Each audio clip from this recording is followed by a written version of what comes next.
Welcome to Off Grid Contracting. Guys, in this video today, we're going to show you an install that we done in this tiny home. I think this is a Birmingham model that's at Incredible Tiny Homes. You can see up here on this cupola, up top, obviously on the roof line, there is 2 rows of 3 modules that runs on the top of this.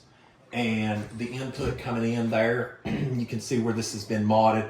Now, usually this is done before woodwork, trim, and everything, but this customer added this after this house was built.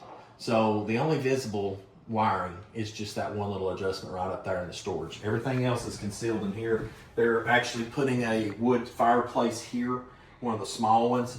And so this compartment is made, the guys built this, we didn't do this, but it's built so that you can still access the fireplace and you can still access the off-grid. Now I'm gonna let John slide in. Right here you can see system's fully charged. It's using some power right now. We've got lights and such going on. Let me get the fan going on here. So let me turn it back on. Want the fan switch. Steady, John. There we go. There you go.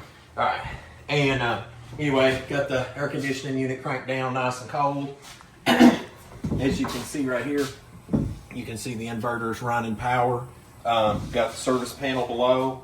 That outlet is actually for a extra charger to help speed things up. Should the event that this thing ever get too low, they plug in their generator outside, they can plug in their regular 48 volt battery charger, clip it on, so you got the inverter charger charging plus that to speed the process up. So pretty cool. A good idea.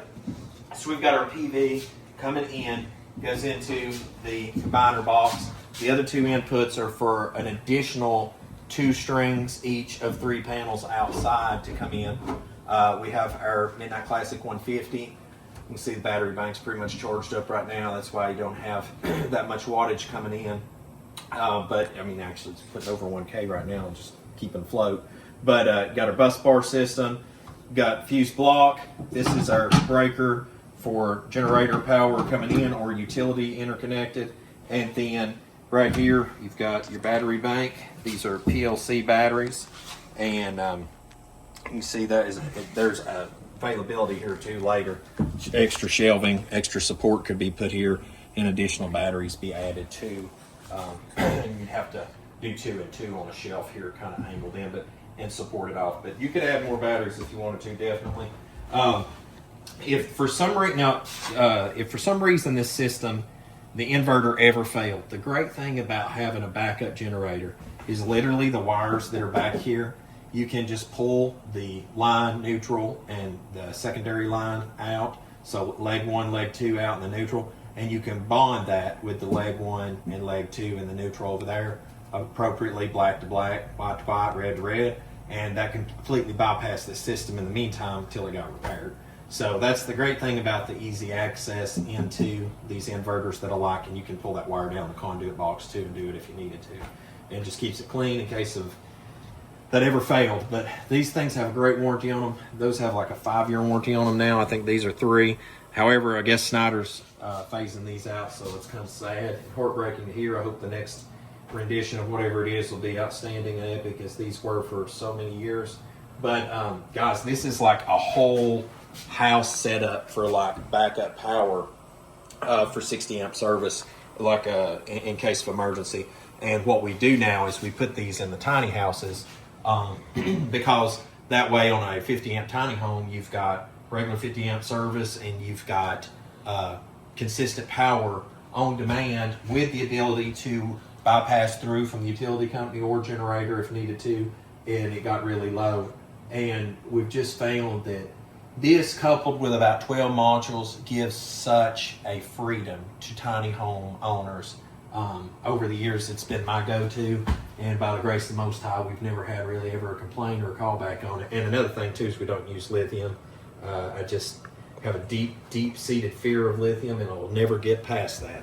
Right here, if you look on the keypad, the way that now these have been phased out too. The Home Insight by Snyder is what they have now. You can use the app on your phone or your computer.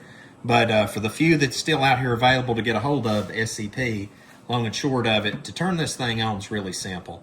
You hit enter, If I hit enter again, that gives me, I'm sorry, I hit enter to go over to it. I hit up or down to disable it and hit enter, it will turn the whole system off. It's just that easy. System mode, same thing. Turn operating to off, it'll cut off. Now, the great thing about this is it's very user-friendly to work with. Your inverter shows up if you have these multiple stacked. You can put up to 4 of these together, which is really awesome for a normal home. Right here, you can see the different modes. The grid support, you definitely want to have that available, and the charger enabled because that'll allow the house to charge. And then on your advanced settings, you can go in and adjust your inverter low voltage cutoff settings. See right here for tiny house owner, they can adjust that out later. I like to do 42. I know that's a little low, but it lets them get the maximum use out of those batteries, especially if you're completely off grid. Now, let me show you some other things just real quickly here while we're in this charger settings. You want to make sure to set your battery type accordingly, and then the voltage that you want it to charge back to. 50 is great, and that'll give you PV time to charge up and support it as well. But I hate that they got rid of these remotes because I'm an analog kind of guy. I like to physically see something, touch it, know what I'm dealing with. I'm not an app guy or a computer guy. It's just I'm not from that generation. So this is really handy. But while these are available, if you want a tiny house install or a regular home system backup power install, I mean, this is a ticket to ride right here. So guys, if you haven't checked us out, make sure to check us out at offgridcontracting.com. And as always, until we see you again, we look forward to working for you.